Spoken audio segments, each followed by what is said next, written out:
Dumarami po ang bilang ng mga nakukuha ng mga tinatawag na vintage bomb. Yung mga bomba na galing pa sa ikalawang daigdigang gerang pandaigdigan.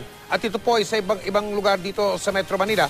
Sa lungsod ng Pasay, sako-sakong ganyan mga klaseng bomba, pati na po mga bala, yung tinatawag na ammunition, ang isinuko ng may-ari ng isang junk shop. Nakatutok si Micaela, Papa.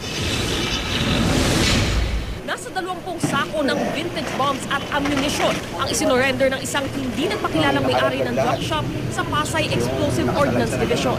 May mahigit 100 piraso ng drop bomb, isang 105mm, isang 155mm projectile o bala ng howitzer na parang kanyon, at nasa 2,000 round ng 20mm anti-aircraft ammunition. Ito na raw ang pinakamalaking bilang ng vintage bombs at ammunitions na isinuko sa kanila. Siguro naipon nila yun. Hindi naman nila alam nung may-ari na bomba na pala yun kasi panay kalawang na. Kumbaga sa parang ordinaryong bakal lang sila.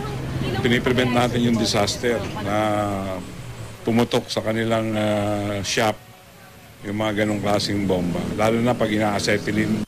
I-imbak sa ammunition dump ng Southern Police District ang mga ito bago i-turn over sa krame para sa tamang disposal.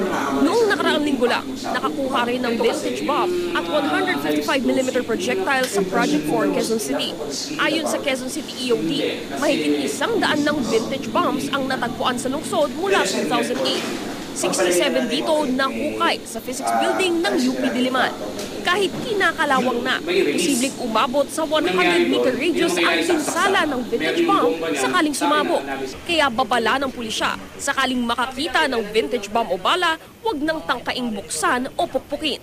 Pag nakita po kayo ganyan, i-report nyo mo sa ating kapulisan at magpapadala po kami ng EOD para sila mismo po ang mag-render safe dun po sa ganong klase po mga bomba. Micaela, Papa, nakatutok, 24 oras.